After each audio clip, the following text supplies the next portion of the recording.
Hey everyone, welcome back. We've got some new games in the NES Nintendo Switch Online app. The first one is Kung Fu Heroes, which I haven't tried and I really don't plan on it. It doesn't look fun at all. And then the other one is Vice Project Doom. The thing that got my attention about Vice Project Doom is the art. The art on the box art is just so 80s, and the main character looks like the sensei of Cobra Kai in the Karate Kid. So when I saw that, I was like, okay, I got to check this out and see what it's all about. And I have to say, well, actually, before we talk about the game, I'm going to say that I have to admit that I've been ignoring Nintendo Switch NES games for quite a while now. There hasn't been anything that's really jumped out to me as super interesting. And then on top of that, I've been incredibly busy playing all of the new games that were coming out. So I've just been ignoring the NES games. That being said, I started playing Vice Project Doom, and I was pleasantly surprised. I know that everybody is out there waiting for Super Nintendo games to come to this, but I'm here to tell you, you want to check out Vice Project Doom. It's really fun. It's kind of hard to nail it down to a genre because it kind of straddles a couple of different genres, and the way that it does this is the same way that I would say Bayou Billy straddled different genres back on the NES, where you had side-scrolling sections and then light gun sections. Now, I will say this: I hated the Adventures of Bayou Billy when I was a kid. That game was terrible. At least I remember it being terrible, and I just did not enjoy playing it at all. Whereas Vice Project Doom, I think is top notch, and I really enjoy it. It kind of is equal parts Ninja Gaiden. The side-scrolling stuff feels a lot like Ninja Gaiden. You have three weapons instead of just having a sword like in Ninja Gaiden. You have three weapons that you can use. You can use a laser whip, is what it's called, because this takes place in the future. I'll talk about the story in a little bit. But you have a laser whip, which has unlimited uses, and you can use it to attack enemies up close. And this is actually my preferred weapon. And then you have a gun, which shoots bullets, which they don't go all the way across the screen, but they go in a nice straight line. And this is good for taking out mid-range enemies. And then if you need to attack somebody from really far away, you have grenades that you can throw.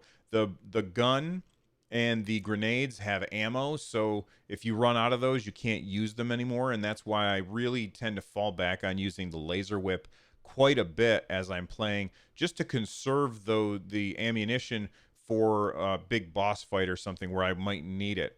Let's actually talk about the boss fights in the side-scrolling sections.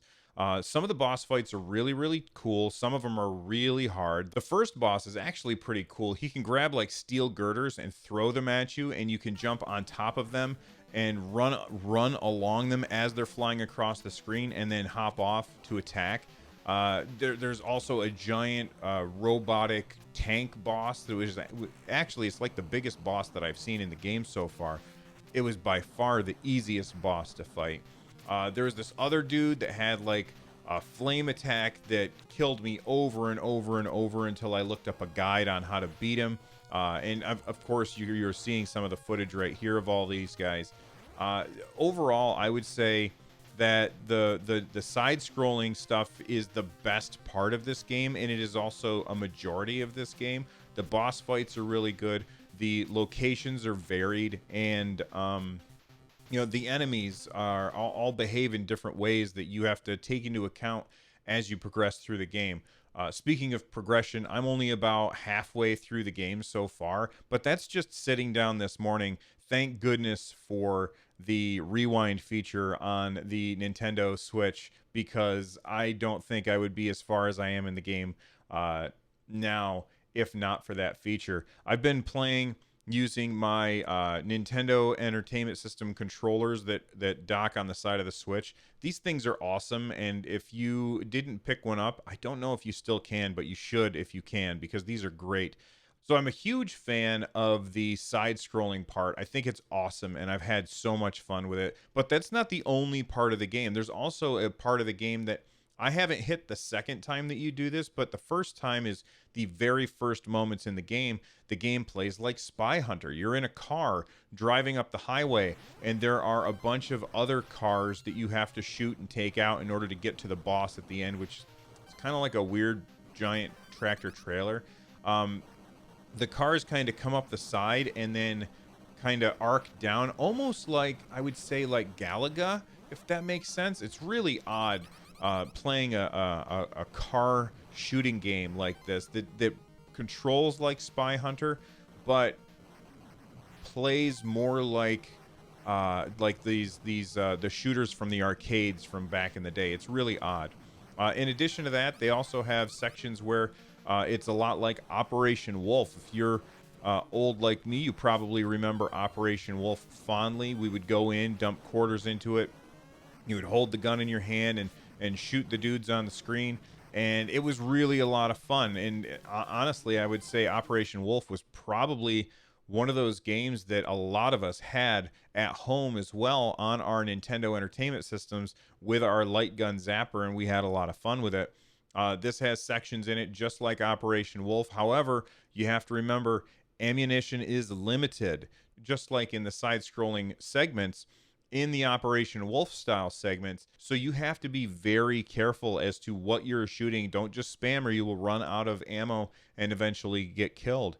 You have both a gun and grenade launcher in that mode, and it's actually pretty fun. In the side-scrolling version, I have to go back to that because I left something out. You have the ability to duck and run at the same time, and the game doesn't teach you this because, hey, it's an NES game, and they didn't teach you things in NES games. They expect you to read the book, which I didn't have. I don't know if I'm gonna check afterwards, and I'll leave a comment in the comment section down below if that has directions in the game, so I can that would have explained this whole running and ducking thing. That boss that I mentioned earlier that shoots flames, that was really hard. I didn't realize that I could run and duck at the same time until I read it in a guide, and then I was like, oh, okay, that makes things so much easier because I was able to run underneath the flames and then get close enough to shoot or use my sword or I'm sorry, my laser whip. The story of the game is told very much in the same way that Ninja Gaiden's story is told, as cutscenes between your levels, which I think is really cool. The story is really weird. It's some big corporation is actually controlled by aliens, and you are looking for... You're trying to get revenge for your old partner who's gotten killed on some mission or something. It's really bizarre, but you know, the story doesn't really matter. It's cool that they took the time to add a story in. I think that that's awesome. But I think that this game is fantastic, and I'm looking forward to playing more of Vice Project Doom. So I'm very curious as to what you all think of Vice Project Doom. If you've got Nintendo Switch Online, you get the game for free. You might as well try it out and let me know what you think. I am going to put a poll right up here in the top right where you can click and tell me if you like the game or not, and then tell me in the comment section below why you either did or did not like Vice Project Doom. I think it's really fun, and you know what?